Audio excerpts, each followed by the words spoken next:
Jules! Jules! Jules! What? You've been yelling my name for the past hour. Also, why are you carrying a big X button?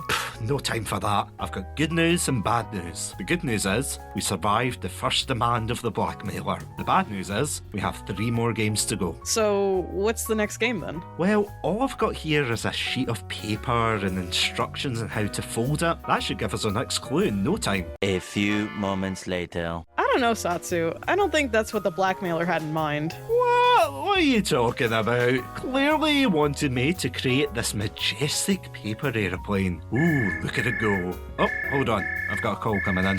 Uh-huh. Oh, that's what it's supposed to be. Oh, right. Okay, I'll tell her. Right, okay, bye-bye. Who was that? Oh, that was just a blackmailer. He said that we're supposed to be making a paper crane that spells out heavy rain. Oh, that makes sense. Wait, did you say you just spoke to the blackmailer? Oh yeah, friendly guy. Very French though. Wait, a French blackmailer who wants you to complete Quantic Dream games? You do realize what that means. Oh my god, you're right. The blackmailer could be a podcaster. What? No, it means... Forget it. Welcome to Quantic Dream Month.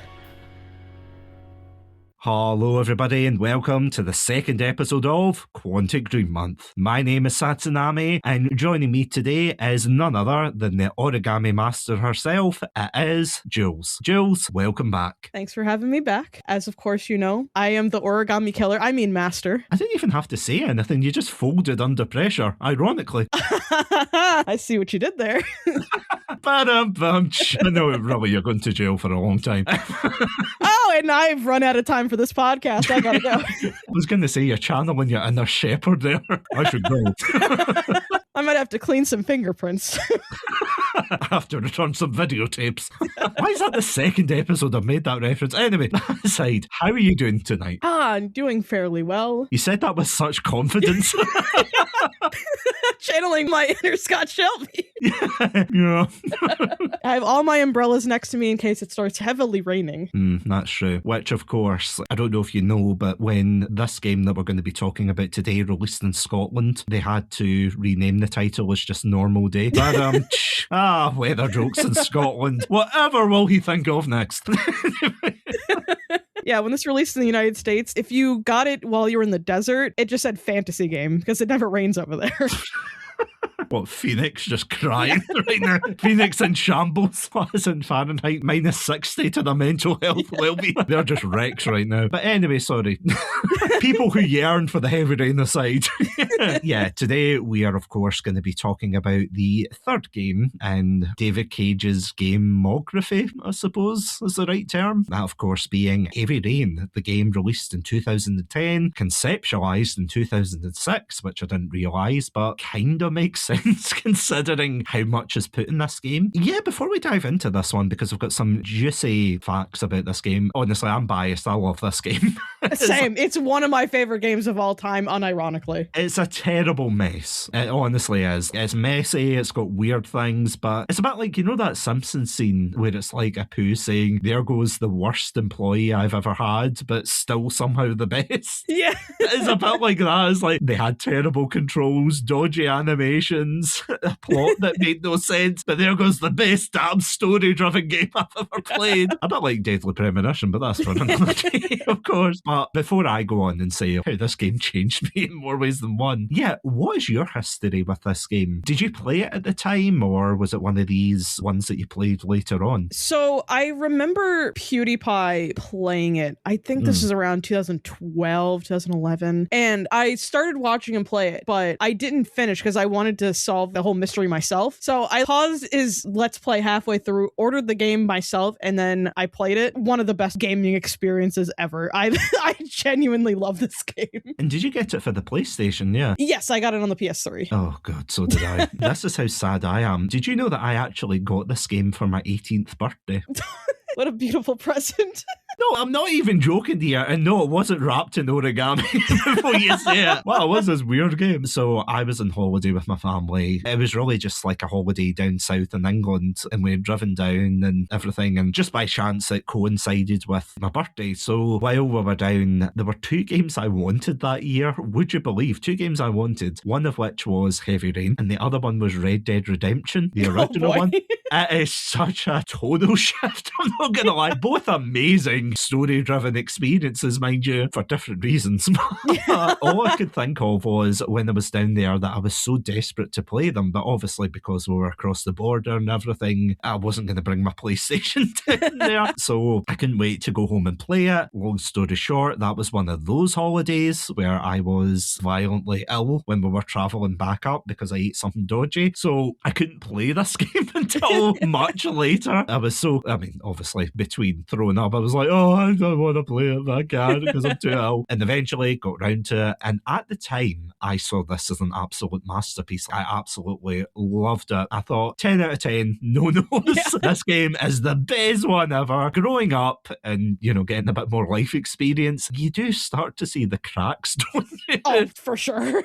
Oh, yeah. This is a game that we joked about this last week, but the fact of how when I put out the tweet of, oh, what does everybody think of Fahrenheit and Heavy Rain? And of course, everybody that contacted me were like, I love Heavy Rain. It's amazing. Fahrenheit, other than the one person who managed to get his thoughts in at the last minute. Yeah, other than that, there was crickets about that game. So Heavy Rain, would it be right to say, Jules, that Heavy Rain is one of those impactful games of the gaming community as a whole? I would say so, because it definitely still is only one of its genre. Yeah. You didn't really see anyone try to replicate it. At the time when it released, there truly wasn't narrative experiences like that. And then a couple years later, Telltale, I guess, would be the closest that started coming to like that narrative, adding quick time events kind of genre to it as episodic games started to rise. But I feel like Heavy Rain was truly pioneering, focusing on narrative rather than gameplay. Yeah, and I have to say the gameplay in this one is certainly better than Fahrenheit. That goes without saying, isn't it? Yeah. As Simon says, versus contextual prompts. Actually, this is something I haven't confessed to you, but remember how I was saying last week when we did the Fahrenheit episode that I tried playing Fahrenheit in the Steam Deck and I couldn't get it to work because it wouldn't let me put in my damn name? That killed it. So I got a little bit further with Heavy Rain, but I had to stop playing it. And do you want to know why? What one reason I had to stop? What did Mr. Cage put in the game to kill it? You know how he loves to use the entire controller? Yes. Including when you have to shake the controller to brush your teeth. So I got to the scene where I went to brush my teeth. So you can't skip this. You have to go for a shower because David Cage doesn't like stinky boys. So he wants you to go into the shower and show your cheeks and everything. And once you have that shower scene, which no doubt will be I think it's the second shower scene of the Quantic Dream universe, the David Cage cinematic universe. Yeah, the scene where you have to brush your teeth and you have to shake the controller. Now, I don't know if you've ever played on the Steam Deck, Jules, but... No, I have not. So the controller's built into the whole thing. Oh, so it's like the PlayStation Portal. I have one of those, so yeah. Oh, yeah, it's exactly the same, but it also has like the gyroscope thing, so it's like where you move the console, it'll affect what's on the screen. Did you know that in order to get by that, you have to shake the whole thing? So I was sitting in bed with my partner, right? And imagine this, and I'm playing it, and I thought, you know what, I'll get a little bit in before we do this episode. I got to that scene. I thought, maybe if I just gently shake the controller. Nope, didn't work. So I had to, I kid you not, I grabbed this with two hands, and I'm going up and down like that. And then, of course, David Cage says, no, you're too stinky. You have to brush sideways as well. So I am throwing it my full body side to side. My partner's looking at me as if I've been possessed by a Mayan god. Listen to last week's episode. She's looking as if I'm possessed, going, what are you doing, Satsu? And I'm like, I'm trying to brush my teeth. So I gave up. Absolutely, I gave up. I thought, it's not worth it. It's not worth playing this game on a Steam Deck just to shake the whole controller. Yeah. So yeah, that was fun. I also have a fun fact about the showering. Oh, do tell. So years ago when I was doing a replay of it, I somehow accidentally discovered a speedrun way of skipping the shower. And I got so many comments on that because it was just like a short that I did. And people were like, no, you faked this. And I was like, one, I have no reason to. I'm some small YouTuber. What do I gain from this? And then two, I don't speedrun either. So like I have nothing to gain from faking this either. Yeah. So yeah, I got a couple of comments that were like, no, you spliced this together. So I linked linked the full stream because they didn't have the feature at the time for shorts to put like the related video. So I linked the full thing, and what happened, I somehow went into the shower and then he just like immediately got out. So it looked like I spliced it because it looks like it's two different clips, but that's just what happened. I was so confused. I've never tried to replicate it, and I don't know if anyone ever else has tried to, but I somehow skipped the whole shower sequence on my latest replay of it. That is crazy. Was that in the PS3 or the PS4 one? That was I believe it's the PS4 version, but I played it on the PS5, so it's probably the PS4 version. That's interesting. I mean, I'm not going to go and replicate it. I don't know why I'm saying it like that. Going, yes! Speedrunners, go ahead, try it for yourself. After this, I'm immediately hitting the shower. It's like, great job, guys. Yeah, I have to say, the different versions of this game are just baffling to me, because I had it in the PS3, and much like yourself, I hated the way that they did the controls, because, and correct me if I'm wrong, but I'm pretty sure that in order to move, you had to hold down the R2 button, Yes. and you had to move. So see, when I played it again in the PS4 and the PC version, I was like, oh my god, they got rid of that. Thank God, because I was so scared about breaking my controller, because you know the way the PS3 controllers have those dangly L2, R2 buttons, and I was so scared that I was just going to break the hinge on it because I was pressing it so much, but I don't get it. That was definitely a choice of all time to be like, okay, Mr. Cage, we're going to just program it to walk normally with the control stick, right? No. No, this is my vision. You have to hold the R2 button. Just like in real life. It's like, what? Mr. Cage, are you okay? No. Bob has left me. Again, if you don't know who Bob is, listen to the last episode. I don't have time for the David Cage lore. Keep up. Yeah, keep up.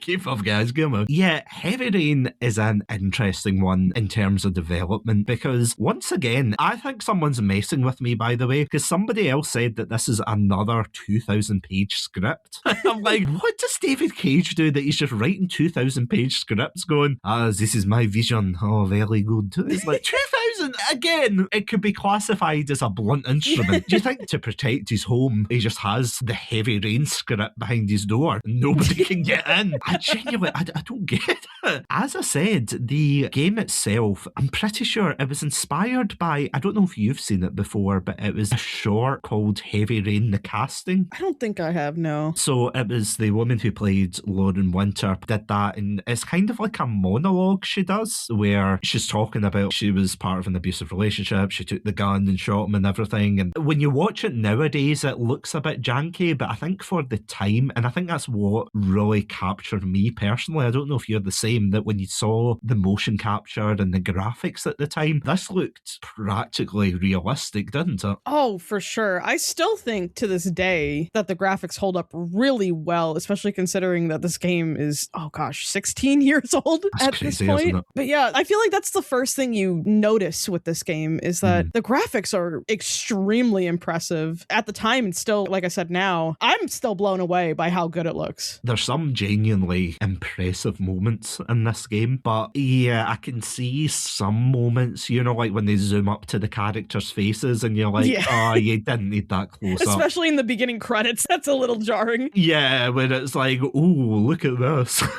Look at the faces. Because I have to say, Heavy Rain, as you said as well, it's one of those games that means a lot to me, because not only was it a game I played when I was a fresh-faced 18-year-old throwing up, apparently, but also my very good friend Adam and I, when we started doing the podcast back in 2020, 2021, especially 2021, we did an episode on Heavy Rain, and in case anyone's curious to see what my thoughts were back then, feel free to go ahead and listen to it, because we did a full playthrough of the game, and it took us, I think, 17 weeks worth of content we got, because we had like 16, 17 episodes, including one where we went through all the bonus features, and honestly, it is one of the best things I think I've ever done in my life. I'm not even exaggerating. It is just laugh a minute. I don't think there's a moment where we aren't laughing about it or just absolutely cackling at what's going on the screen. If anyone's curious about what the heck we actually got up to, you can check it out on our Let's Play channel, Satsu Plays, where we've got the full compilation video, and we've I've also broke it into bite-sized chunks as well, but it's one of those ones where you think, oh yeah, maybe a couple of minutes worth of content we'll be able to get up on YouTube. How long could it be? Anyway, it's like nearly an hour and a half. The full thing is like, there are so many moments where I'm like, how did we get so much content? But yeah, if you want to listen to our thoughts previously, go back to season 1 of the podcast, and yeah, we talk about it in depth there. And again, when I was listening back, I didn't really feel as if my thoughts have changed on the game, which I know is not very good 5 years later to be like, no, I think the same really. But it's honestly baffling how much of an impact this game has made, because as I said before, I put out a couple of tweets to ask what people thought of this game. Before we dive into what we think, are you ready to hear a couple? Yeah. And as I said last week, I'm so glad you said yes. Because I would have been almost said, yep, roll on the episode. The first one comes from our friends in the Game Club pod, who said that they did an episode on Heavy Rain last year and they had some thoughts, ... Do you want to guess if it's good or bad thoughts? I'm going to assume good thoughts, because Heavy Rain is the best game of all time. Close, because they gave it a 5. Joey gave it the highest score with a 5. I hope that's out of 5 and not out of 10 or 100. Followed up by Cryptic saying, isn't Heavy Rain the game with the Sean meme? Oh boy. And Wonko following up saying, and Jason. And Ebony saying, oh, I love Heavy Rain.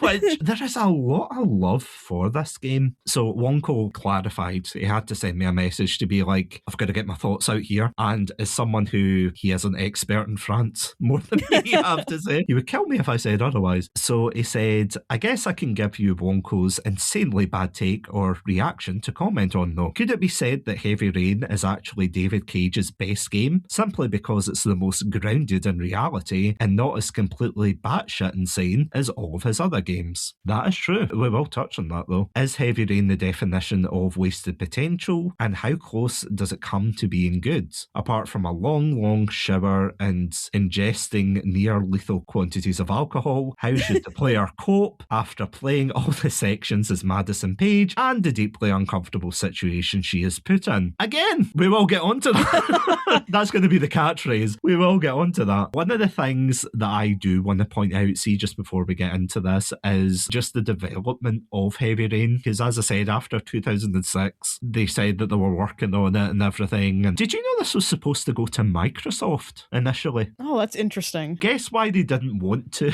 do this game? Take a wild guess. I'm really excited to hear My out there guess would be because somehow Microsoft's American and this game is not good for Americans, so we're going to Sony. Close. It's because of themes of child abduction. Oh yes, no child abduction happens here in America. I can guarantee that. No. Land of the free and all that. Yeah, no. Yeah, that was the thing. They looked at the script and said, what is wrong with you? It's like, that sitcom trope where it's like, I have an idea. And then it's just him sitting on the curb being like, that was a terrible idea. So yeah, Sony decided to take it on, and yeah, thank God, because otherwise we wouldn't have had Heavy Rain. I think what's funny though is that the child abductions part's not okay, but the child dying to a car crash is. Well, what's funny as well is, and it's been years since I've read this fact, but I'm pretty sure that David Cage actually wanted to show the child getting hit by the car. Oh my God. But yeah, because of Sony being like, David, what the hell? We should have listened to Microsoft, but we're in too deep now. So yeah, obviously they changed it to Ethan Mars, one of the main characters, grabbing his child and getting hit in the back, which when you think about it, when you look at that at the very beginning, it does look as if, well, you can buff that out, Ethan, you're fine. Yeah, I never understood how Jason died to this day. Every time I rewatch it, I'm like, Ethan takes most of it. Did Jason die of like a heart attack or something? It's like Goku all over again. But yeah, no, that's why, because he wanted to show the full nitty gritty, and it's like, Jesus, David. I mean, you killed a bunch of kids in Fahrenheit by setting a bunker on fire.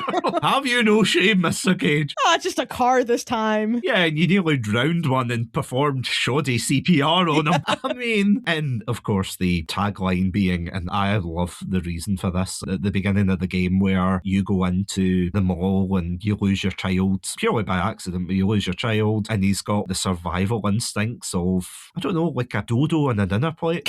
Like, he's got no survival instincts at all. He's like, Dad, oh my God. I somehow made it to the other side of the road without getting hit by a car. Let's do 2 for 2. I'm feeling lucky tonight, Dad. And then, yeah, of course, it landed on red. So, the true lesson is to always teach your children how to cross the street and be lucky about it.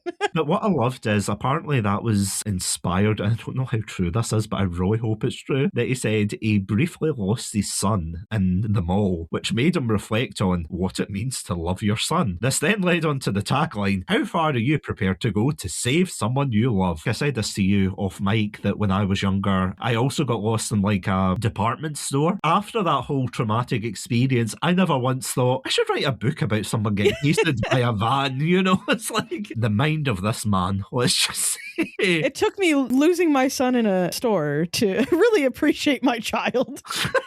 Before that, he was dead weight. You know, it's like, wait, I can use this as an idea. Do you think the son was Bob? Oh, for sure. Bob has to be inspired. It has to be an inspiration in every game. I can't remember what film it is, but you know the one where it's the guy screaming, going, I've abandoned my child. I've abandoned my child. Yeah, that was David Cage going, I've abandoned my Bob. I've abandoned my son. Mr. Cage, are you okay? Mr. Cage is right there. He's a mannequin. He can't physically move. You don't know that. Again, when I was doing research, I had to look up the Wikipedia page. And what I was howling at was the fact that when he's talking about the inspiration that came from real life events, he apparently researched serial killers by reading books. And, you know, while weird, it's not the weirdest thing David Cage has done, so I can give him a free pass. Yeah, at least he didn't experiment being a serial killer to write one. Oh, I mean, he's like Jared Leto. Nearly levels of method acting here is like, we're done the mocap, so I don't want to put it on. But just this line in Wikipedia, it says, he based the finger amputation scene on a childhood accident. And I'm like, there is no way that's real. The most vague accident. Baffling. I'm not gonna lie, it's just like, yeah, sure, why not? It's one of those things that's like, I can't really get into the source. I'm like, is it real? Is it not real? But I'm like, it's David Cage, of course it's going to be real. See, without any further ado, I was going to say dive in, but you don't want to dive in heavy rain. Well, we take a modest stroll in the rain and see why this game is so, well, I would say beloved. I would say at the very least appreciated. So yeah, we will be right back, of course, after these messages. Welcome to Chatsunami, a Scottish variety podcast that discusses topics from gaming and films to anime and general interests. Join me, your host, Satsunami, as well as the rest of our Chatsunami team for our takes on these very important pop culture topics. Sir, it's clearly a trap. I accept your fate! That happens 3 times in the film. Like every time that general goes, don't do this one thing, he goes, do you know what I'm gonna do? That's exact. It does as well. She had the pointy teeth. What was that about? She looked like Bilbo when he wants the ring back. She did, didn't she? I just want the lightsaber one more time. Parasite says, no, you will get back into your office and work. No, says the man in Zoom. Yeah. Trousers are for the working man. You're bursting into your hotel room. Honey, we need to go. Leave the kids. You can milk an audition. Oh! That's the worst thing you've ever said in any of the episodes. If that sounds like your cup of tea, then you can check us out at our website, chatsunami.com, as well as all good podcast apps. As always, stay safe, stay awesome, and most importantly, stay hydrated. Stay classy and have a banana. This has been Satsunami. I'm sorry.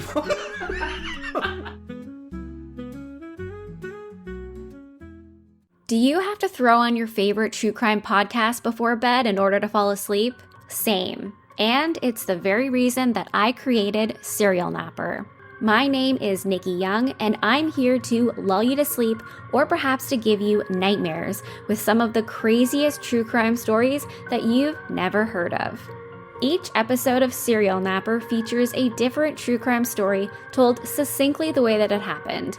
Just the facts, ma'am. My focus is on unsolved crimes that need more attention, cold cases, and wrongful convictions. While true crime shows can sometimes be graphic in nature, I ensure that the story is told in a way that is respectful to the victims and their families. Now, when it's time for bed, you can look forward to 30 minutes of well-researched and detailed case files while you get your beauty sleep. Find Serial Napper on Apple, Spotify, YouTube, or wherever you like to listen to podcasts. Sweet dreams. You know what? I'm not going to lie. Those messages were a bit soggier than I imagined, but yeah. It's the perils of a David Cage, man. Oh, sorry. And we're back. So, let's talk about David Cage. Let's talk about David Cage. I was about to say, well, let's talk about David Cage and his relationship with Quantic Dream, but yeah, let's talk about Heavy Rain. So, where do I begin with the plot of this? To be honest, is there a place you can start? The whole plot is about a well-meaning father called Ethan Mars, who, as we mentioned in the intro, he tragically loses his son, and obviously he's not got the best luck in the world because his second son gets abducted by a serial killer. You're almost batting 0 for 2 as a father there. Yeah, 2 for 2, much like Jason's odds. So it's like, this family has got no It's luck. the trend of being a dad named Ethan. Well, yeah, Ethan Mars, Ethan Winters, yeah, it's 2 for 2 here. If I had a penny for every time someone called Ethan and so on, it's absolutely baffling. But yeah, no, that aside, so he is hunting for his son, and during that adventure, he comes across other characters who are hunting for the same serial killer, such as Scott Shelby, who is a private investigator who's been hired to try and find the origami killer. You've got Madison Page, who is a walking damsel in distress / investigator. Trust me, I'll get onto her character. And last but certainly not least, you have Nam and Jaden. The FBI, just amazing man. 10 out of 10. That should be his official title, FBI Amazing Man. Amazing man. I wish I was Nam and Jaden. Minus the addictions and everything, but beyond that, Oh God, yeah. 10 out of 10. So they're all hunting for the origami killer for different reasons. So as I said, Ethan wants his son back, as it were. Naman is his job. Madison, she's just curious and she has insomnia. We'll get onto that. Scott, he's just doing it for the love of the game. See, overall, when you first played this, what were your thoughts on the story overall, when the characters, how did you feel about the whole thing, the whole package, as it were? When I first played, I think I was like a freshman in high school, so I was like 14 when I first played it. I thought it was genius. I was like, whoa, you're these 4 different perspectives and you're all trying to find this one goal, but everyone has their own thoughts on it. There's even a dedicated button to hear the character's thoughts on the situation. And I just thought that was so cool because there's nothing really like that at the time of telling a narrative story of all these different characters and then them interconnecting at certain parts of the story. Yeah, I thought creatively it was a masterpiece. Now, as a 28-year-old, I'm like, yeah, it's a little cheesy and a lot of it doesn't make sense. There's some plot holes here and there, but I still think it was really creative to tell the story from these 4 different perspectives, and from one of them being the killer in the game, but you don't realize it until later on. I think that was, to me, one of the more creative parts, and I really like that aspect of that he didn't get, like in Indigo Prophecy, where it gives away who's the killer, but he learned from this one to keep that a secret until the end. I really loved that aspect of you don't know who the origami killer is until you start really connecting the pieces together. Fahrenheit's more like Columbo, where they tell you the person at the beginning and then Carla's going around like, one more thing, I see you're reading The Tempest. Everything's like, oh no, Nietzsche, your writings have become my downfall. Whereas you're right, in this is more like CSI.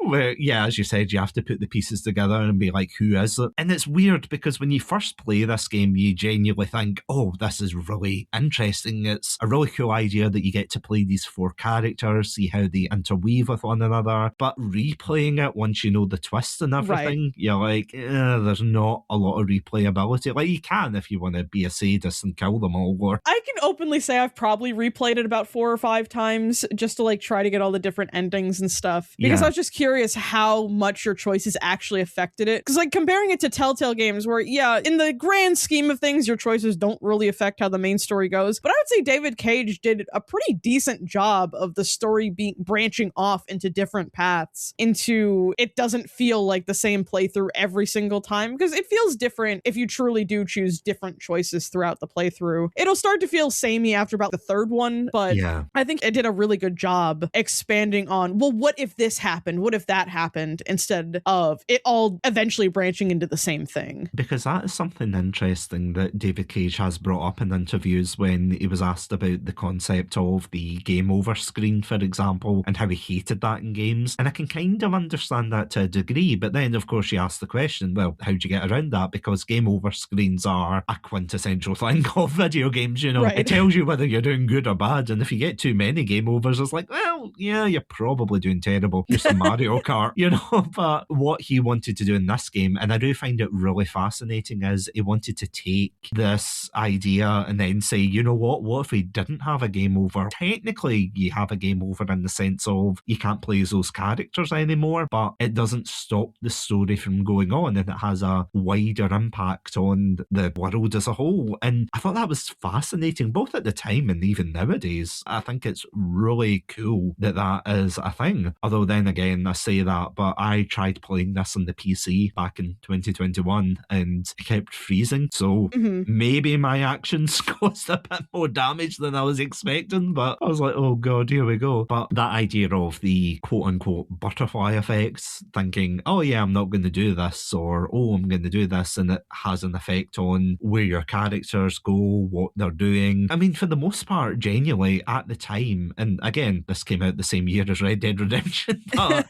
that is a relatively linear game, although you can approach it and do it at your pace. At the same time, the ending's always going to be the same, whereas for this, it gives you a lot of options. Now, do some of the options make sense? Probably not, I'm going to be honest. Yeah, I was going to say the overall who the origami killer is doesn't make sense in retrospect. Like if you actually analyze the actions of like, well, this doesn't actually add up. I feel like your first playthrough is always going to be magical because you simply don't know. So you're not overthinking of like, well, does this make sense? As you said, it's that magical first experience, isn't it? Of being enraptured with Ethan Mars and Madison Page and so on. Speaking of which, will we go into the characters of this game and talk about what makes them both impactful and maybe not impactful, as it were? Because I've got to ask, who is your favourite character of Heavy Rain? Oh, by far, it is Nam and Jaden. Yeah. Yeah, I expressed that from the jump when we were talking about doing this whole thing. Oh, Norman Jaden is my favorite. I don't know. There's just something about, one, his accent just gets me every time. I don't know what accent he's trying to do. Is it supposed to be Boston or something? Yeah, like, that's what I thought. I was like, what kind of accent is he doing? But it always fascinated me. I was like, Nam and Jaden, FBI. He's I would say, the most disconnected from being personally invested in the thing because it's just his job as the FBI agent. Because Madison gets herself personally involved. Ethan, of course, his son is involved. And then, you know, with Scott. Yeah. We'll get to that. Love of the game. But it's interesting coming from the perspective of he has zero personal stake in this, but he's so determined to solve this because I don't think it's just his job that he wants to do this for. It's just, he just loves solving the mystery of it. And his relationships with people, if you play him as a sweet guy, or you can play him as he just flies off the handle. I remember when his partner, Carter Blake, when you go into the apartment of the religious guy, you just start yelling at him like, Blake, that's enough. Blake, you can just start punching him and stuff. The levels of his character are so fun. And I love the glasses. Ari is his glasses system. I don't know where that idea came from, but I don't know. I love that idea. But also, side note, my best friend's name is Jason. So when I was playing through this, in my phone to this day, his name is still press X to Jason. Amazing. But every time I play this game, I'm like, Jason! And I know that he's side-eyeing me every time. I mean, to be fair, I feel as if this is one of the games that did damage to the name Jason and Sean. Oh, Jason and Sean.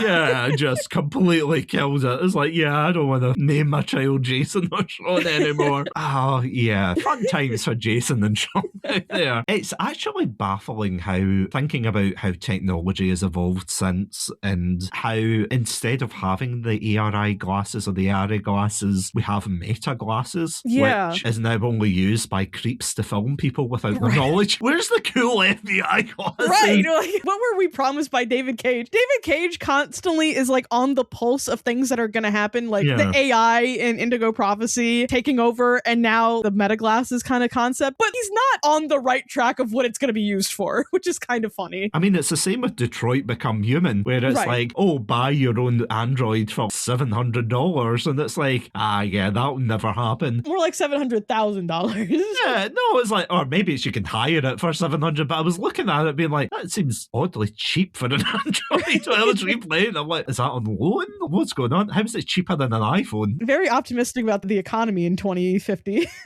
In Detroit as well. You know, it's like, I mean, come on, guys. It's a fascinating insight. But yeah, there's a lot of cool technology. Like when you get to scan the crime scene, which is something that I think he actually carried over to Detroit Become Human, where it's like you can press a button and it scans your vicinity. And it's exactly the same thing. It's like you can walk around and scan for clues. And I did find that really interesting. Although it was annoying when you went up and it's like, oh, yeah, I found tire tracks, but that means nothing for the investigation. Right. I'm like, well, why? Although, embarrassing confession of the night, when I played through it with my friend Adam, we scanned everything, but we forgot to scan the body and went to leave. And then we looked around and we're like, oh yeah, there was a murder here. Whoops. Whoopsie doodle. We better get back. I was like, oh God. Is the murder suspect really important, finding the murderer? Yeah, well, it depends, you know. I mean, I'm only the FBI. But I do find Norman's story really interesting because, as you said, he's the one with the most objective take in this whole thing because, as you said, he's an FBI agent. It's just his job. But he's also struggling with an addiction to... Is it tryptophan? Something like that. I bet Trip 2, you know? Like, yeah. David Cage, wow, what a genius. Yeah. Yeah, let me take this drug called... Some purple stuff. Yeah, it's like, let me take this other drug called withdrawal. You know, it's like, wow, well done. But yeah, he takes that to balance himself out and everything, and he's really shaky otherwise. And you can decide whether or not to, because if you take too much of it, then you start hallucinating at the end. Like, you see all these tanks going on the desk. They're going to shoot you. Like, what's going on here? Whereas if you don't take it, then he kicks the addiction and everything. And it is really fascinating. And again, I love the idea of it because as someone who owns, you know, the Oculus VR headset, one of the older models, and I remember the first time I was in that, and it genuinely felt as if, oh my God, you're in another place. And it's like, you knew you were, but your brain wasn't really connecting the dots, you know? You were like, I'm in a fake place, but this looks so real and it looks so lifelike, and it feels like that. See, because I mean, you've probably seen them, but they're chunky headsets. Yeah. You know, they're massive. So it's like, where are the ARRI ones where I can be on Mars doing my work, or I can be on Under the Sea or whatever? I think it's Mars, the sea, and the jungle, I want to say. I think so, yeah. I mean, it's such a cool idea, but as you said, his relationship with Blake is probably one of the more stereotypical things Cage has done, where it's like, oh, it's the FBI, they hate the police, and vice versa, and it's like, oh God, here we go. And Blake's just an arsehole, isn't he? Oh, absolutely. It's like, how do we make the most unlikable person ever? And then double it and give it to someone else. Right. Because, I mean, as you were saying before, they break into the house of someone, and I say break in because Norman's like, oh, we need a warrant. Yeah, we need a warrant here. Hey, a warrant in here. And, you know, he's like, no. Breaks down the door. Oops. Yeah, he's like, whoops, here we go. So he goes in and they find out he's just like a religious zealot, but he doesn't really seem like the origami killer. But there's a scene where you can decide whether or not to shoot Nathaniel. And the reason I remember his name is because if you look at the compilation video, I actually did a Smash Bros edit. And to this day, I have no idea. You know, like the so-and-so joins the battle? Yeah. I've got no idea why that edit or that joke came to mind. I was just like, that would be hilarious. Said 2021 Satsu. But Nathaniel, again, a great representation of mental health from David Cage. Oh, of course. And of course, we get that with Ethan Mars, where it's like, oh, how do you feel when you're supposed to say to your therapist and you say, again, it's that old trope of video games where it's like, oh, I'll just say I'm sad or depressed. And then he literally turns around and he's like, I no longer wish to live. And I'm like, oh my God, bloody hell. Like, I feel like this game gets taken so out of context for like memes and stuff. I feel like there's so many memes with this game, and that's one of them. There's hundreds. I feel as if, other than Detroit, maybe, this is the most memeable game. Oh, by far. There's so many good dialogue choices just out of context. Whereas for the other ones, see off the top of your head, can you think of a single thing you would meme and fan Fahrenheit or beyond, even. The only thing I would think of is just the first part of the dialogue of where Lucas is like, and that's how my story ends. Like, that's the only thing I'd probably... Slipped in a bar of soap. That's how my story ends. Oops. But with Beyond, I don't think there's a single thing I'd really be able to take from that because it's just so drama heavy. Yeah, the only thing I suppose is the line delivery. You know, that infamous level, which again, next week we'll get onto that game. That scene where she's yelling at Willem Dafoe saying, treat me like the other girls, and he's saying, you're not like the other girls. And then she turns around and goes, like screaming at her. And it's like, what? Say that again? Elliot Page, did you not get another chance at this? Or what was going on? We have one take. Yeah, you had one take and you blew it. It's baffling. It is honestly baffling. Anyway, sorry, again, that's next week. But yeah, Heavy Rain is just so rich in those. And even with Nam and Jaden, I know people might be cringing going, it's Norm and Jaden, you millennial. That he pronounces it as Nam and Jaden. Nam and Jaden. Again, it's so fun to say.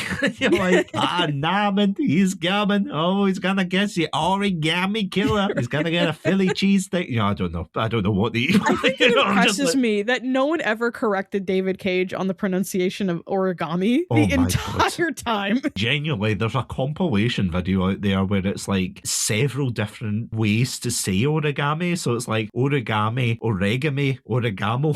The origami killer. Origami. There's one scene where I think it's Gordy is his name, when Scott Shelby and Lauren, and we'll get into that, but they confront the son of a rich businessman who is being shielded because he killed a child and they think he's the origami killer, and he's taunting him and he goes, you lied, I'm the origami killer or something. And I'm like, I'm sorry, you want to say that again in the booth? Was that the best take? Because if it was, Jesus Christ. Yeah, there's not really much more to Naman, is there? No, it's just interesting how invested he does get when he has the least invested into it. And I mean, that leads on, of course, to the next character, Ethan Mars, who is I would say he's the catalyst. Yeah, I would say he's the primary protagonist. Yeah, but you would never know based on the cover. I'm not talking about the original cover. You know what I'm talking about. David Cage's interest in women and tank tops and pants, let's just say, which happened in Fahrenheit, and for some god-awful reason it happened again. But yeah, Madison Page, is basically in her underwear in the front cover. Definitely a choice. It is a choice, and I will rant about that later for sure.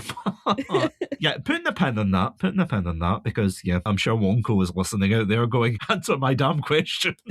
Yeah, going on to Ethan. Ethan's there. The thing that my friend Adam and we were howling at was after the tragic event where he loses his son and he gets divorced from his wife and they take Sean home for the first time, and it is the most depressing place I think I've ever seen in a video game. Right. It's like the most depressing apartment. He's literally got a room that's just full of bleach. He might as well have a room that's full of duck soup at this point. Again, I know why they do it. It's an artistic vision, let's just say, for legal reasons. But it's like they make it so depressing where he makes a whole pizza, but then he cuts his son a tiny slice of it and he watches his son sadly eat the pizza. There's literally a moment where you can just sit in a corner and just stare at your son watching TV, and it keeps zooming into him. And you're like, why am I doing this? David, is this your regular routine with your son? Like, yeah, is this your regular routine with Bob? You can only have a little slice of pizza, David. Bob, you're getting too fat. You have to, how you say, lose the pounds, lose the Fahrenheit. David, that makes no sense. He's just got psychosis at this point. Bob's talking back to him. But anyway, that fan fiction aside. Yeah, Ethan is probably, and spoilers ahead, but he is one of the two characters that can technically die in this game. The other one being Scott Shelby for reasons that we will get into. And if you haven't realised, spoilers ahead. Yeah, spoilers ahead. But yeah, I think it's because if he died early on, there wouldn't be a game, Right. So I can understand why, but basically throughout the game, he gets all these kind of Saw-like challenges. The first one, hey, you ever driven on the wrong side of the road? Drive like a British person in America. So he gets him to drive on the left-hand side, and yeah, he ends up winning, or depending on how you play it, you can win it or lose it, but you can't really die. Right. And that, fun fact as well, that was the scene that I realised, at least in the PC version, and I don't know why this happened, games. But when I was playing it with a controller, and for some reason, it's like a semicircle prompt where it's like you go to the right and then you go down halfway. In fact, it's not even a semicircle, it's a quarter circle. It's like that kind of movement. For some weird reason, that would not work when I was using the controller. Yeah, I had problems with that too. Yeah, so I had to use the mouse and keyboard whenever that popped up. But there was some really weird instances where it would work when later on you go to the club as Madison and you have to tear your skirt, and yeah, that worked. So I was like, is that purposeful? I want to say no, but I'm genuinely curious. So anyway, I learned, because I had to do that so many times before I realised, I'm going to have to use the mouse and keyboard, that the mechanic you talk to is called Roy. Fun fact. Yeah, he's called Roy because I was sitting there for about 10 damn minutes being like, how do I get out of this? Roy, help me. He doesn't have a wiki page. Shame. At least I don't think he does. But anyway, so you do different trials. You drive in the wrong side of the road. I would say the butterfly one, the next one after that, is the most infamous because it's the electrical one. Yeah, and it makes no sense either because, I mean, not only the fact that the origami killer somehow set up this tube that was filled with broken glass. Right. And don't get me wrong, I won't reveal them yet, but I don't believe the origami killer could have fit in there and then put all the broken glass. I call bullshit in that. Yeah, right. And what I also call bullshit in is, and again, when I was playing it, there's video evidence of this, I genuinely could not see a thing. And you know, my friend was like, oh yeah, I can see everything because it was brighter in his end. But for mine, honestly, I was in the dark. I was like a mole underground. I was like, where am I going? And they do this stupid thing where it's like you can strike a match, right, and it's supposed to be where the flame's pointing that you're supposed to go. Yeah. Now, initially I thought, you know, if the wind is blowing one way, then it's going to blow the flame the other way. The flame's not literally going to be pointing. That's the exit. So yeah, I had some very choice words to say about that. I wonder if Mr. Cage tested that IRL to see. I wouldn't be surprised if he brought his own broken glass, to be quite frank. How far would you go to save your own son? Bob, I am coming. Now, Bob, place the glass in the tube. Damn you, Bob, giving me the silent treatment. I would love to jump in the mind of that man, but anyway, that's another story. Yeah, after that, you've got the lizard one. Is it the chameleon? Is it lizard? Is it? Yeah, one of those two. Yeah, it's something, yeah. It's some kind of reptile. Yeah, where you have to chop off a finger, which again, is apparently based on David Cage's long-lost childhood trauma. The fact that he gives you so many options to chop off your finger. What did you choose out of curiosity for that? I think I chose the knife. I think I was boring and just chose the knife. But I think I've tried so many of the other ones too. And I think there's a saw. That one's the worst one. Yep, it is. I can say from experience that is terrible because Adam goaded me and was like, yeah, saw it off. It's like, no, I don't want to. And I tried it, and again, it's because you saw it, but it doesn't go all the way through, so you have to keep it. It is brutal. It is really brutal. And then I was so angry because not only was the evidence under the table the whole time, but it was that quarter circle prompt as well, so I couldn't even get into it. I was raging at that one. But fun fact, apparently, see if you don't cut off your finger, then when you're trying to escape with Madison, a police officer shoots off your finger. Oh, I did not know that. Yeah, so either way, you're going to have a missing finger. So it's like, again, it kind of crumbles when you realise the illusion of choice. And you're like, is it the illusion of choice? Or, I mean, it is because you're not really given this choice. Because the characters have to be in certain places. And then I think the final one is not just the White Room, like John Lennon's White Room. There's another one where you have to shoot the father of a different person, of a different child. Oh yeah, I suppressed that memory because I got the quarter circle prompt again to put away the gun. The true enemy of the game. David Cage is with my game and I don't like it. I think my worst one was always the gentle twisting the controller one, because I'd like half turn it and then I'd be like, okay, I'm going to turn it a little more, and it's like, oh, too much. I had to do when you were younger and you were playing a racing game and you physically moved your body with the controller but it did nothing. That's what it felt like. You're throwing it like, yeah, go. But yeah, as you said, you've got the Warzone version of that where you're running through and not getting shot by the guy. Very stressful. And then after that you get John Lennon's White Room where imagine. Yeah. Will you imagine for your son? Yeah. Well, I mean, David did, clearly. But yeah, then you take poison, quote unquote. Quote unquote. Yeah, and that's where his story ends before we talk about the finale. But I'm going to let you do your own adventure here. Who would you like to talk about next? Scott Shelby or Madison? My God, I'm going to rant about this page. I'll I'll talk about our girl here as a woman. Let me give some good representation for Madison. Yeah.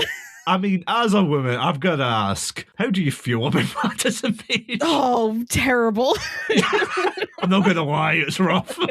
Yeah, it's not great out here for us women. The initial sequence of him introducing her to, it's like, who is this woman? She's in her apartment. She can't sleep. She's got no blinds. Yeah.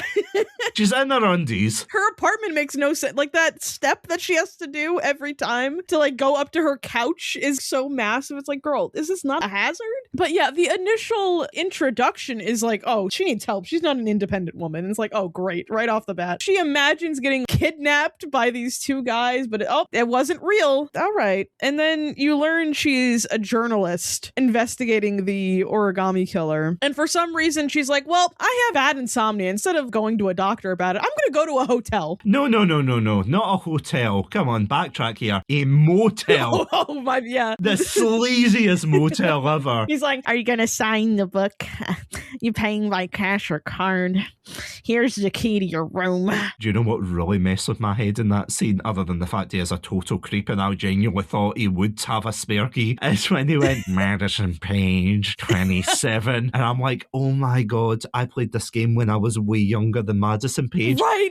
I'm now at the stage where I am older than Madison Page. I had that same moment too when I replayed it. I was like, oh my God. There's no way you're 27. It's like I call shenanigans. Yeah, that's the craziest part is David Cage. Like, yeah, she's 27. Like, if there's something I can't believe in this game.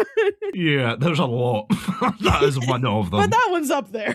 I mean, between that and Ethan keeping these plates, he keeps them in the living room or something. Yeah. And it's like, I know that's such a nitpick, but I hated that. I'm like, why would you keep your dishes in this cabinet right beside the table? Oh, anyway, sorry. I'll be ranting about that for generations to come. But going back to Madison, I think what the tragic thing about her is, other than the facts that we're going to lay out soon, but apparently in the initial conceptualization, it was David Cage and the other CFO of Quantic Dream. They wanted to make this female character that was very independent and could handle herself. And you can kind of see that at parts, but... Yeah, there was an attempt, not a good one, but... Oh no, there was an idea, not an attempt. Come on now. Because the thing that really baffles me is the way she was supposed to be introduced was that she was a war correspondent. Oh. Did you not know this, by the way? No, I did not. This is the first time hearing it. Well, this is why she has insomnia, because she's got PTSD, being a war correspondent and everything. And fun fact, she's also the only Heavy Rain character to have her own main Wikipedia page. And that baffles me, because I looked it up being like, oh, haha, I bet you now Ethan Mars, Nam and Jaden, Scott Shelby, they all have their own pages. No, just Madison. Yeah,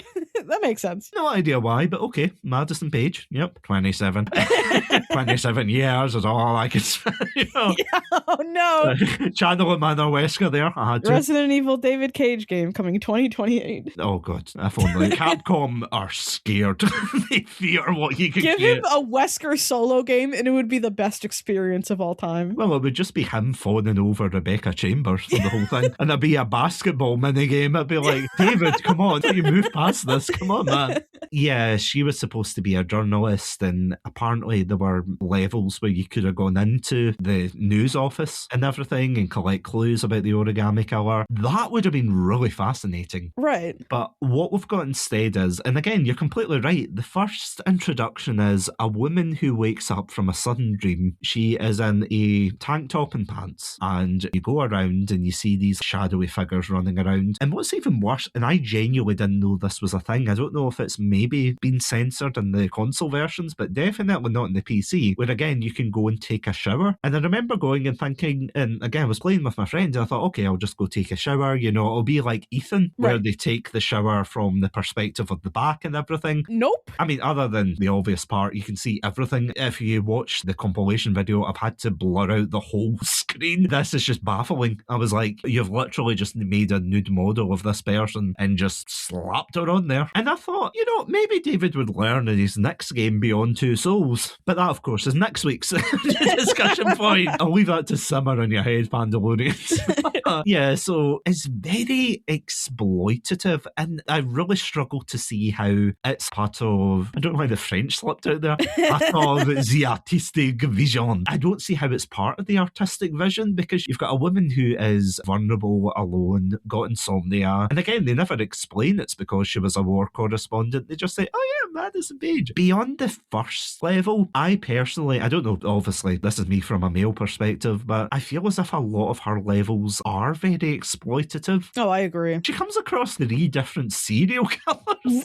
Right. I mean, twice as a coincidence, 3 times. Come on now. Because in her levels, other than trying to rumpy pumpy Ethan, which I think we brought this up last week in the Fahrenheit episode, but if you romance Ethan with her, again, it's one of those fade to black, you don't really see much, but... You still do the taking off the clothes aspect on the dirty, sleazy motel floor. Yeah, they literally do it on the motel floor rather than the bed that's right beside them. Also, what's funny as well is, I know it was realistic for the time, but it's, you know, the physics for the clothes. Oh, yes, it is the funniest thing. It looks like they've been starched to hell. He just throws it. Yeah, they do the deed and everything. It's like, oh, yeah, but beyond that, you're like, well, what does Madison do in between going on the motel floor and getting hit on by creeps? Well, I'm glad you asked, Jules. Yeah. What happens to our lovely protagonist, Madison Page? Well, I'll tell you what happens to Madison Page, who has her own Wikipedia page. Wikipedia page, she should be called Yeah, now. the page and page stands for Wikipedia page. That's her middle name, Wikipedia. Madison Wikipedia page. So I'm trying to remember what happens to her, because she goes to a doctor that she suspects is the origami killer. He's not the origami killer, but it just turns out that coincidentally he's a psychopath. Right. Depending on how you play it, either he drugs you or he knocks you out physically, and then he ties you up in his basement and goes to drill you. It's very violent, and it's very... And you have the option to scream. Just mash to scream, too. And it's like, why was this even an option? Yeah, but that's the thing, though. The screaming does nothing. Yeah. A bit like Radioactive Man. My eyes, the goggles do nothing. It's like that. It's like the X button. My screams do nothing. Yeah, you just keep mashing it, and yeah, then you quote-unquote escape if you manage to. Because there's a really weird, horrible scene where it's like he thinks you're dead, and he's dead sleazy, and it's not a good time, is it?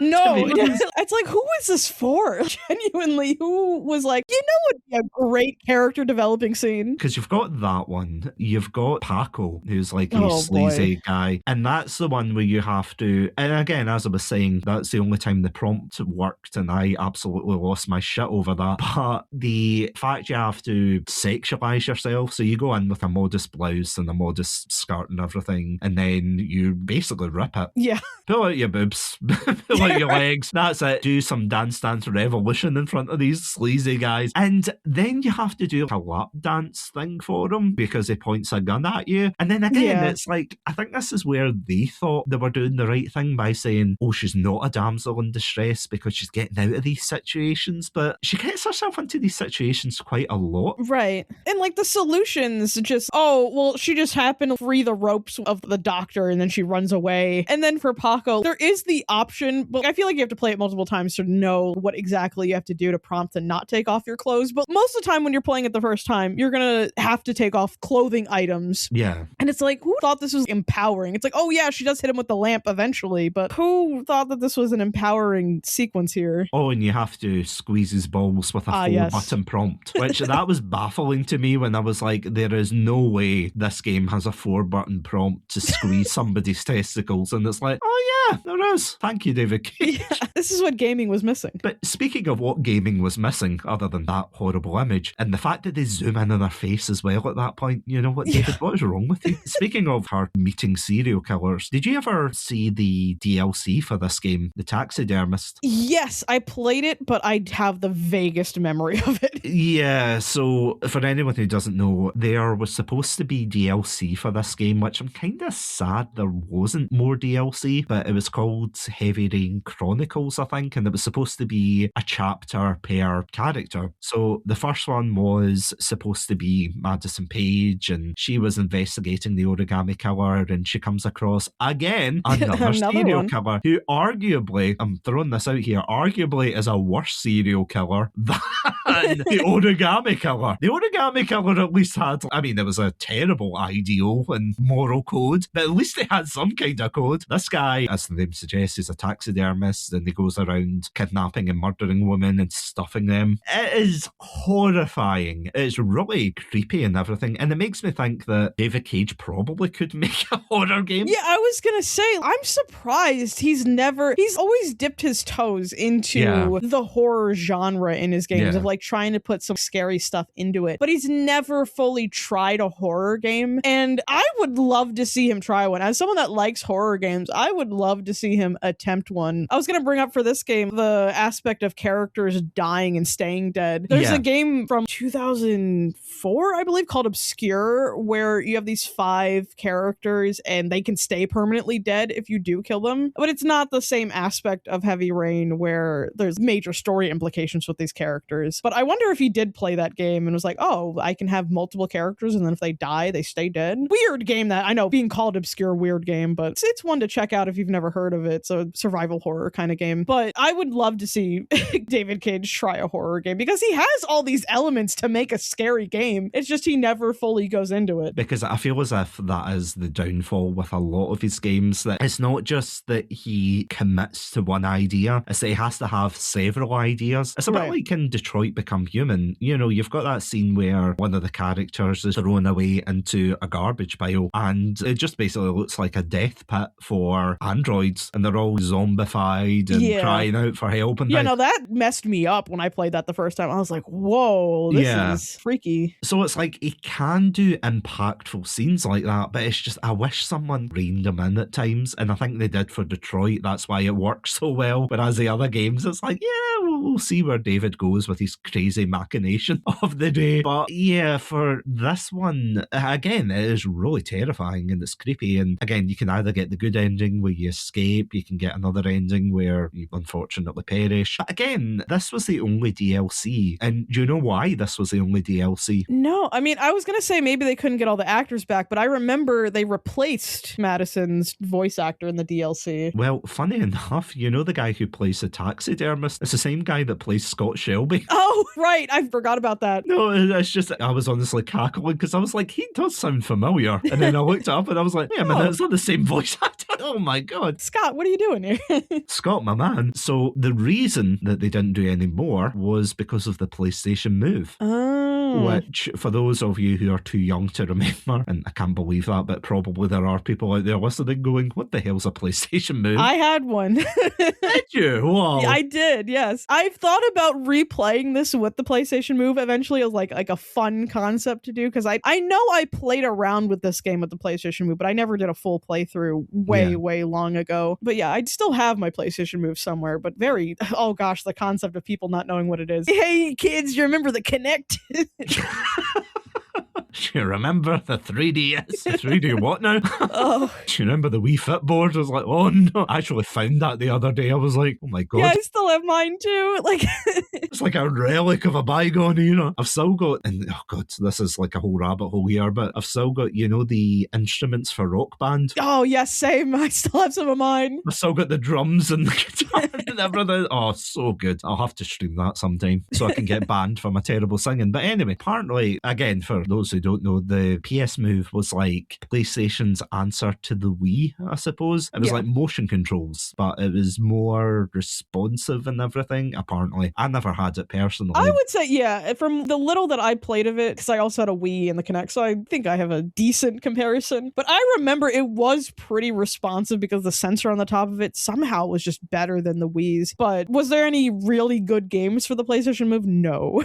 I think even, I could be wrong here, but I think even Deadly Premonition had a adaptation, I believe so. For the PlayStation Move. But it was like, is there any good game? Yeah, you're right. It's like, is there any game worth buying to play with it? I mean, it's a bit like the Kinect. Yeah. When was the last game that you played that you thought? Probably Just Dance or whatever. Or Dance Central. That was the one that was on the Kinect, yeah. I mean, I played D4 Dark Dreams. I played that as well. Oh, that's a forgotten memory. Oh, boy. It's so good. Well, not good. It's terrible, but it's amazingly terrible. Surprised David Cage Cage wasn't involved in that game. Well, ironically enough, it's the guy who made Deadly Premonition that made it. Ah, I see. So that makes sense, yeah. It's a different level of weirdness. It's not quite David Cage weird, but yeah, it's another level. But yeah, that's why they never did any, because I think the next DLC was supposed to be Nam and Jaden's, but yeah, they prioritised the motion controls for future iterations of Heavy Rain, and yeah, the rest is history. We never got any more DLC. Oh, give me the PSVR version. Somehow remake this game in VR. Oh god, what an interesting... Imagine this game in first person. That would be crazy. You have to dive in front of the car for Jason. I don't want to see Scott Shelby's big mug in my face. I'm going to be honest. I don't know how I'd feel about that. I think I need therapy. And speaking of Scott Shelby, yeah, that might be the best place to move on to this character. He is and spoilers ahead, he is an interesting character, I have to say, because if you play the demo of Heavy Rain, they give you his first level. Oh, interesting. Where he goes to this really run-down apartment block and a sketchy part of the neighbourhood, of course. Yeah. And he knocks on this woman's door who's doing sex work and things, so she invites him in thinking he's a client, and he just puts the money on the table and asks her questions about her son being killed by the origami killer. So she eventually tells him to bugger off, basically, after she answers some of his questions. And then you get into a fist fight with a thug that knocks her door, isn't it? Yeah. Yeah, it's a weird one. The only way I can describe the fist fight is it's like Heavy Rain meets The Raid.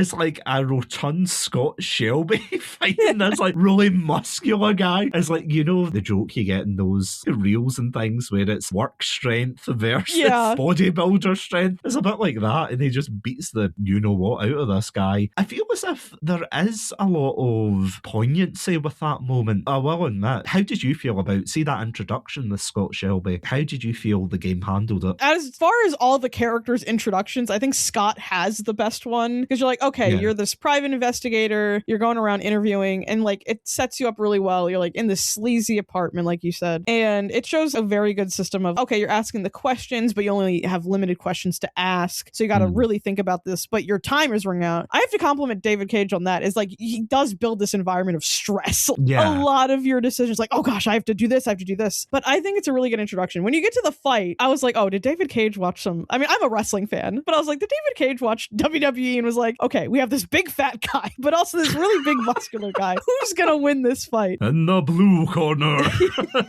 Oh no. That's the thing though. This isn't the first fight he gets into, and I get why he's supposed to be the ex-policeman who's like a grizzled private eye now. He's like a less endearing Columbo, to be honest. He's got the jacket and everything for it. And he has asthma too, so it's like, you're trying to make me believe that this big guy, this portly gentleman can go toe-to-toe with everybody in this city. Because there's a scene where, remember when he goes to the shop and it's like, oh sorry, Mr. Shelby, I can't help you. Yeah. And then that armed gunman comes in and it's like, what are the odds? It's like, oh, and then a guy called, and this is how much I played the game, because I know the guy's called Andrew, and immediately I thought, man, my co-host did not coming on this month well. But, you know, it's like, you fight against him. I'm trying to think of what else. I mean, you have a shootout at one point, and it's like you are literally headshotting every single person. Yeah, got John Wick over here. It is, it's like Scott Wick. Yeah.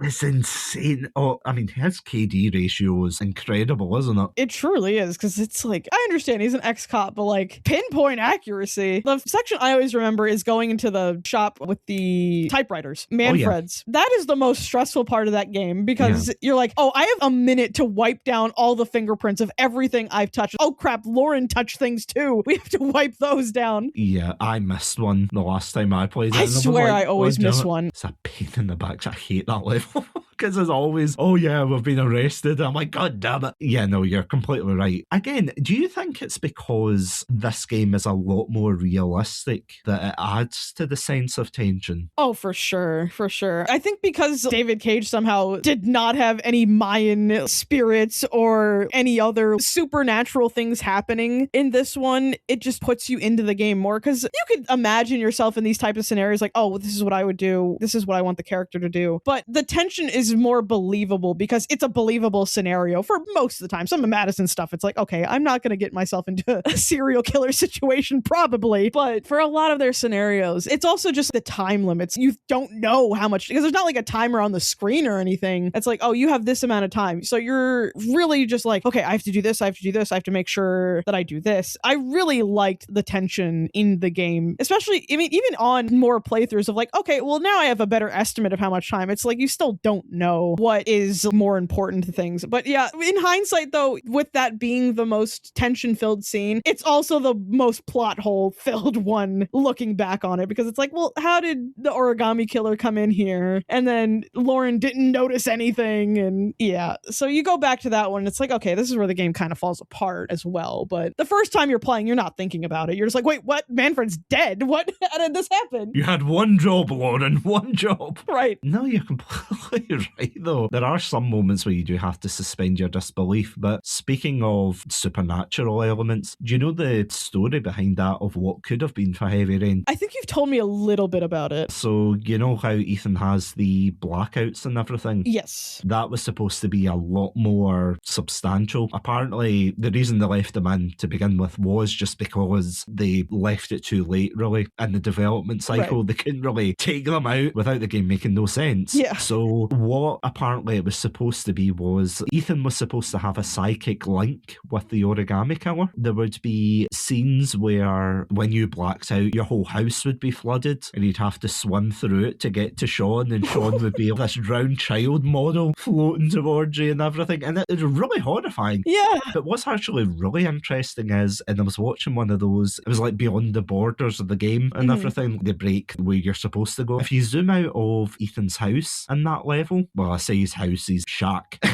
his depressed dad shack, if you zoom out of that, apparently, see underneath there is a whole pool of water there. Oh. Technically, they still have the resources from that scene, but they just never used them because that whole sequence was cut. So, yeah, it's just baffling that they were going to go in that direction. When I was younger, I will admit, when I first heard about this, I genuinely was like, oh man, that would have been so cool. But see, looking back on it as an adult and playing these other games, I am so glad they didn't do that. Yeah. Are you in the same boat in that Oh, one? 100%. I would have been like, this is not making any sense. No, I mean, it's true though. But I mean, considering this is a game that, you know, is focused on catching the origami killer, there's a lot of killers in this game, because there's one guy that I forgot to mention, and I can't remember if his name's Mad Jack. Yes. Who nearly kills Nam and Jaden in a car, which is actually a really horrific scene, because I accidentally got that game over, quote unquote. Just his scream there, it's terrifying. And again, you're sitting there going, how many serial killers are in this city? Because, you know, there's Mad Jack, there's the Doctor, there's Paco, there's the origami killer, there's the taxidermist. Whether or not Paco is a serial killer, but I mean, he's probably killed people before. Like, that's 5 people right off the bat. I mean, technically 6, depending on whether or not that guy that you chase through the supermarket is Narman is a serial killer. I don't know, probably. Yeah, it's just baffling. But speaking of baffling, will we just rip off the band-aid and say who the origami killer turns out to be? Yep. Let's address the elephant in the room. Oh, that's cruel. That is cruel, Jules. Jeez, oh. As a big person myself, I can say it. I know, same. We can say it, literally. Yes, of course, the origami killer turns out to be none other than Scott Shelby. That's crazy. I know, isn't it? He doesn't have a middle name. I was going to make a joke there. It's not like Leon Kennedy. Scott Leon Shelby. Yeah. Oh, Scott Leon Shelby, yeah. I'm glad we were on the same wavelength there. Yeah, it turns out he came from a broken home/trailer park, and his dad let his brother drown instead of helping him because he was too drunk. Can't remember what his mum was doing, if his mum was in the picture at all. I think that she was at work, so it was only the dad there. And yeah, because of that one incident, he decides that he wants to test other people's love for their children by putting them in saw traps, as it were. And it's like, was he doing this in the same places? Did he have unlimited cars that he could just say, oh yeah, I've picked up this car, driving the wrong side of the road? Or do you think there were different challenges? Yeah, that's the thing I'm thinking about, is like, what was the access access that he had. I know that he was an ex-cop, so like I guess there's some leniency there, but I want to say maybe some of the challenges were the same, because I remember there's like a line somewhere about, for the car, I remember he was like, it's been sitting there for a while or something. So maybe some of the trials, if they do them, then he retires them, but others, he just keeps going with them until someone does them. I feel like with the security lockbox, that might have been another one where they mentioned like it's been sitting there, but I think the car was the definitive one where he was like, oh, but this has been sitting here for like years or something. It's like, oh, thank God. Somebody's taking this car away. Oh my God. There was a thought process there, wasn't there? Because as I said, there is no way he was fitting through those tunnels. Like 110%. Even when we played through it again, we were like, yeah, there's no way he was fitting through. He paid someone $5 to go through it. Just like, okay, just put some glass in here. It's like, oh, this isn't suspicious. You know, if it was Detroit Become Human, they would have sent like a Roomba in there to just sprinkle it. But yeah, it was just, some of them was baffling. And again, I don't get the white room either, because it's like, where did they find a white room? Just to be like, yeah, this is my magnum opus for this. Nobody's got this far. I'm going to hire it out for the day. It's like, well, you're shooting a film here. You could say that. Would you say his motives are, again, obviously it's not justified, but would you say they're good from a story perspective? I would say so. It's not unrealistic that childhood trauma would make you not think this clearly, but like the extensive planning, because I think they mentioned he became a cop so people would trust him with like their kids and stuff. But like the extensive planning, because this happened when he was so young. I think he was like 10, I believe, when his brother died. But like this brewing inside of him for that long. It's a reverse Batman situation of like, oh, this is my villain origin story. Yeah, it makes sense, but with how much planning that needs to go into this, it starts to make less sense. It's like, okay, maybe we should have sought out therapy before doing this. Oh, he's definitely got, you know, one of those bullet journal things. He's definitely plans them out with stickers and everything. Yeah, because I did think that was a really clever twist, that because he was an ex-police officer, that he managed to lure the kids into a false sense of security, and that's how he weak them up and everything. And, you know, that idea was clever, but everything else, again, you're right. You know what it reminds me of? And I don't know if I've got Silent Hill in the brain, but it's like, you know, Silent Hill 2, where it's like it's someone processing their grief and everything. Yeah. My dude, you could have gone to therapy over this. There was no need to have a manifestation of your deepest, darkest regrets here. This episode's sponsored by BetterHelp. No, I'm not joking. For legal reasons, that's a joke. Don't go to BetterHelp. But it feels a bit extra, but obviously he's a serial killer, so yeah, you can give him a bit of leeway there to be like, yeah, he's not a nice person. And I mean, there's so many weird moments. The one that really gets me is when Lauren shows up to his house and they become a somewhat duo together. Right. And they're trying to solve the case of the origami killer. Unbeknownst to Lauren, of course, she's standing right beside him. Yeah. I think there is an ending there that if everybody else dies or gets captured, then she finds out that he's the origami killer if she survives, and she shoots Scott at the grave. I believe so, yeah. Or in the middle of the street, sorry. Yeah, she just comes up and goes, "You're the origami killer." And then, poof, that's it, bam. Good night, Vienna. You can tell I've played this game many a times. That's clearly how it happened. Oh, of course. Au revoir, Scott shall be. No offence to the actress. She does a good job, but I genuinely cannot. Again, it's like Nam and Jaden. I cannot pinpoint her accent. It's almost bordering on Tommy Wiseau kind of accent. I did not shoot him. I did not. Oh, hi, origami killer. You know, you're like, it's not. That would be the team up of a century if Tommy Wiseau and David Cage made something together. Oh, God, I wish. The Room 2. What, the video game version of The Room? Press X to throw the ball. Press X to say hi, Mark. Oh, hi, Mark. Oh, hi, Mark. Oh, hi, Mark. Oh, hi, Mark. Mark. Mark.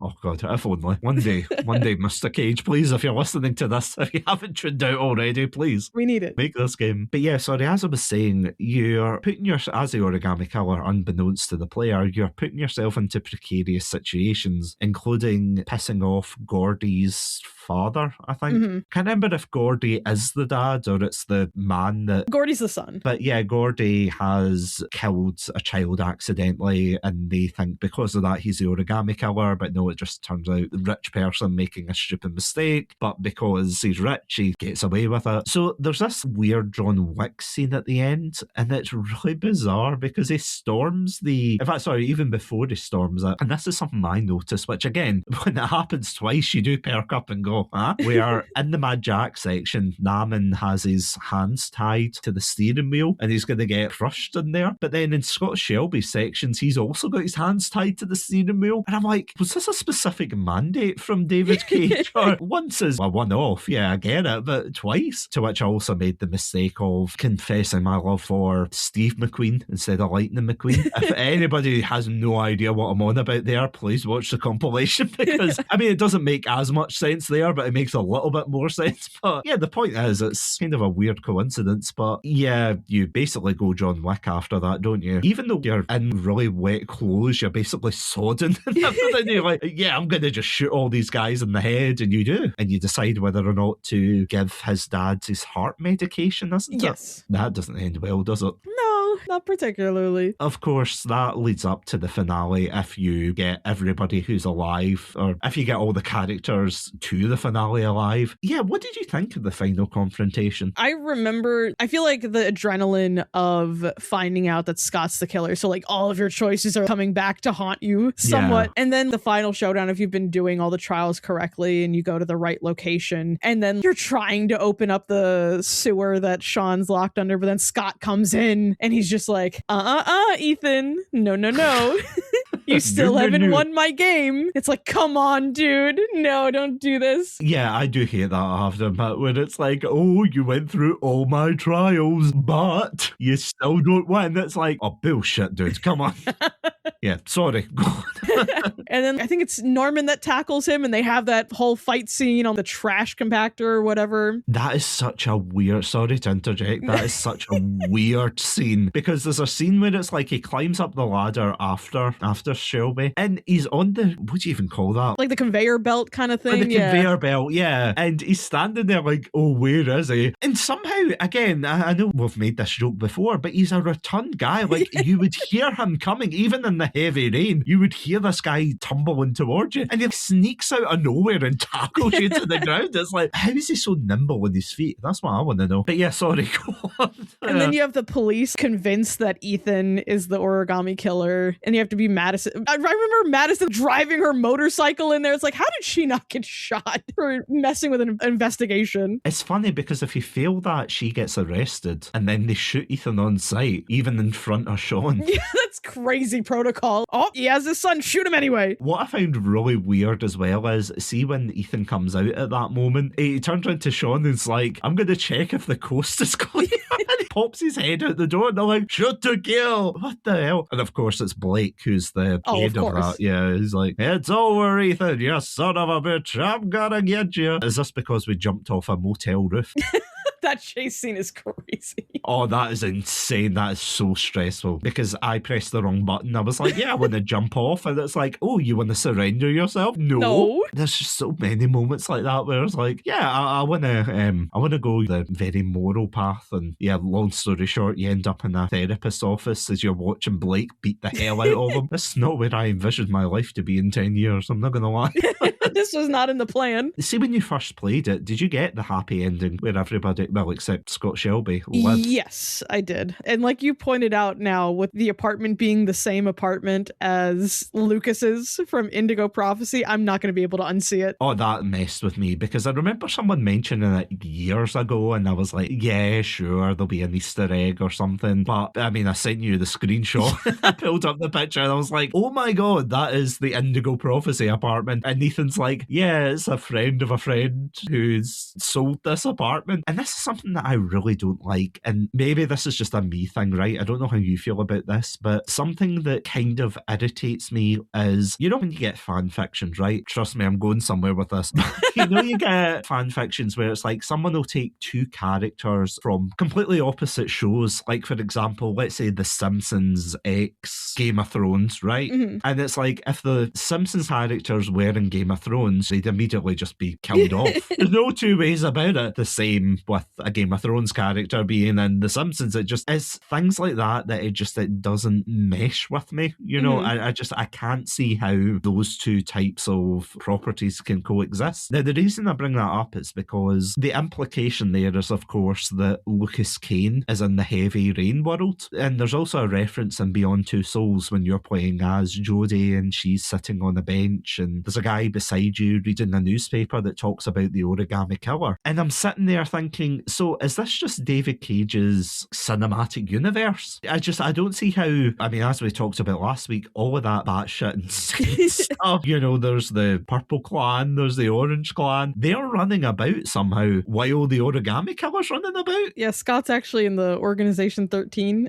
I mean, how do you feel about that? I think it's weird because they all feel like their own separate things and then imply that they're somehow in the same one. It's just like, that's just doing too much considering the different supernatural entities within Indigo Prophecy and Beyond Two Souls. I would love to see Madison or Ethan's reaction. They're reading the newspaper and they're like, oh, the president of Somalia has just been assassinated. Right. It's like, I wonder who did that. And, you know, it's Jodie Holmes running going, dum, dum, dum, dum. It raises more questions. Because, again, going back to one of the questions raised, that this definitely feels like one of the more realistic David Cage games, I would say, where they don't feel like superheroes, do they? No. There'll be someone out there saying, being a dad's a superpower. It's like, yeah, okay, I get it. All right.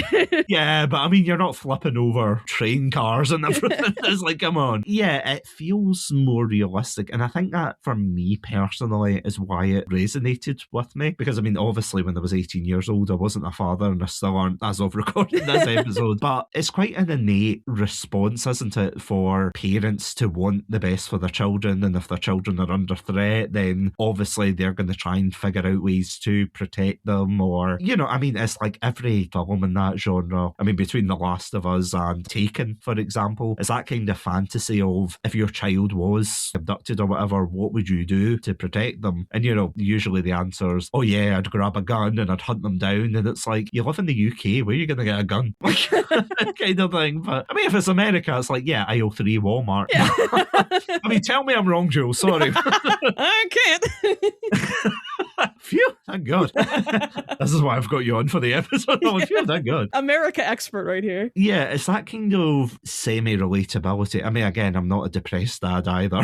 But it is that relatability with the characters that you see this struggle of Ethan, who went through this tragic incident and everything. And as I said last week, the musical score in this is absolutely fantastic. I think I've listened to, you know, the main theme of this so many times growing up. And I mean, as I said, the bits that don't work just really don't work with Madison Page and everything, and bits of Nam and Jaden's stuff, and obviously the Scott Shelby stuff. But yeah, what do you think though? Do you think the relatability is the thing that grounds this as one of David Cage's best games? I would agree that it's the relatability to it makes it, I would say it is the best game. I think that's my stance on it, is that it is the best one. You could see yourself into at least one of these characters in some circumstances. I feel like everyone's always thought about if their loved one, it doesn't even need to be their child, but if their loved one was in danger, how far would you go? And you could have this power fantasy, even if it's not realistic, but I think you'd still think about going as far as Ethan does for his son. Or like you have that cool fantasy of like, oh, I can solve crimes. I think what really made me love this game too was, I'm pretty sure I played LA Noire before this game, and I loved LA Noire because of the detective aspect. So like getting that and then also having it be choice-based kind of just made me really attached to this game. And Detroit tries to go for that relatability, but because it's set in the future, you can't relate to it as much as Heavy Rain. Yeah, I mean, you're completely right. Although he is as subtle as a sledgehammer through a glass window when it comes to his, well, like his narratives about systemic racism and things, and it's like, oh, but there's androids. It's like, oh, you just read a book about Rosa Parks, didn't you? That's why you've got them in the back of the bus. Yeah, it's like, oh no, David. And again, in a couple of weeks we will be talking about Detroit Become Human. What a game. But yeah, for this, although there are heavy,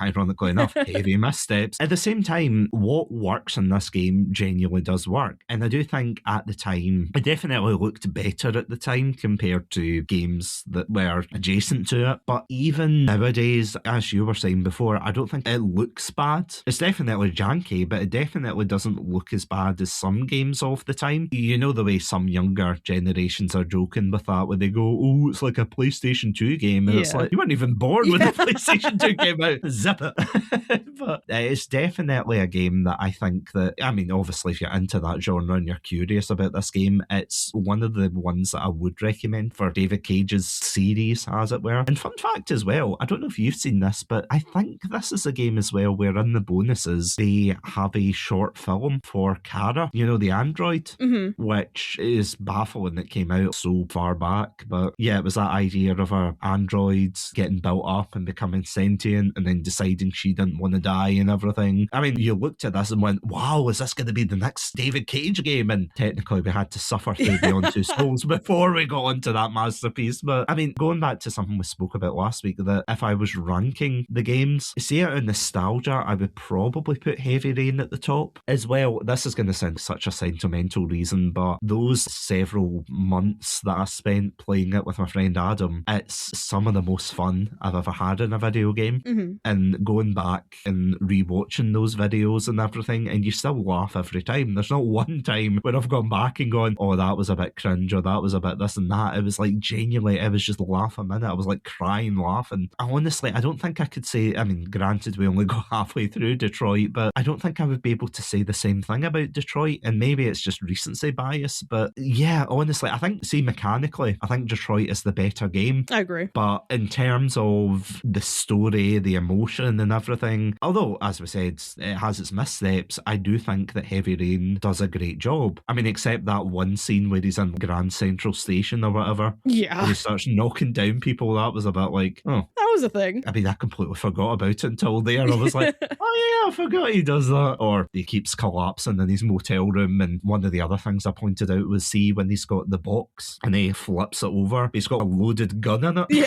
It's like, do not do that. Although, speaking of which, that is, of course, another game that you can indeed use the toilet in, which is now 2 for 2 in the David Cage games. Hell yeah. You can use the toilet. I'm like, oh, fantastic.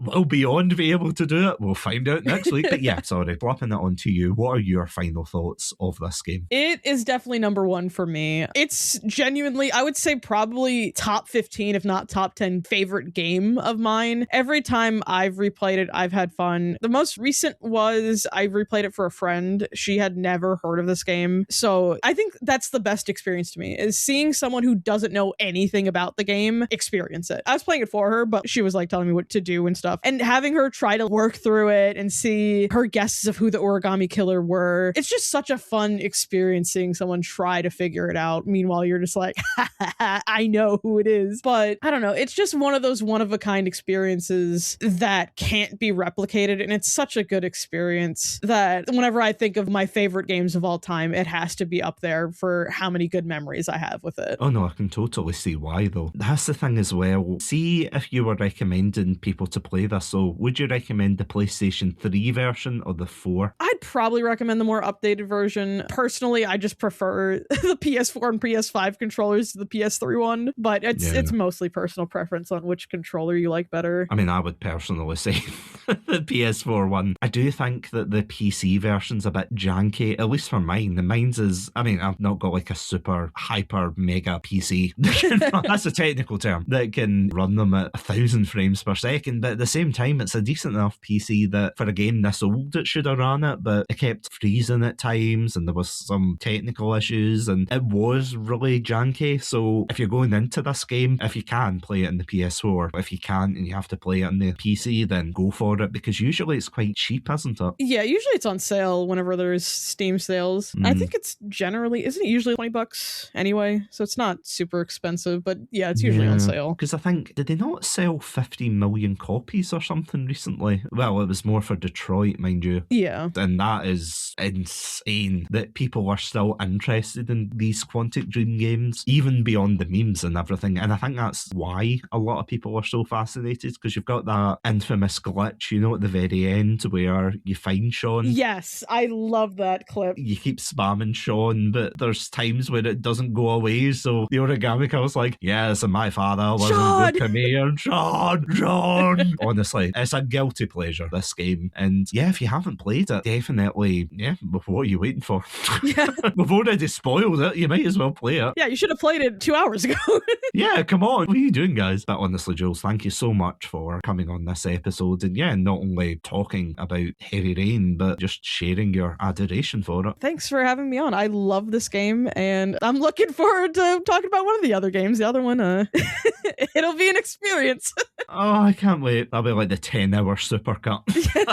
I won't spoil which game I'm thrilled and which one I'm not thrilled. You'll have to find out. So what you're saying is you're beyond giving not one hint, but maybe 2 hints. It's either on the tip of my tongue or the sole of my feet. Yeah, they might never know with that subtle hint.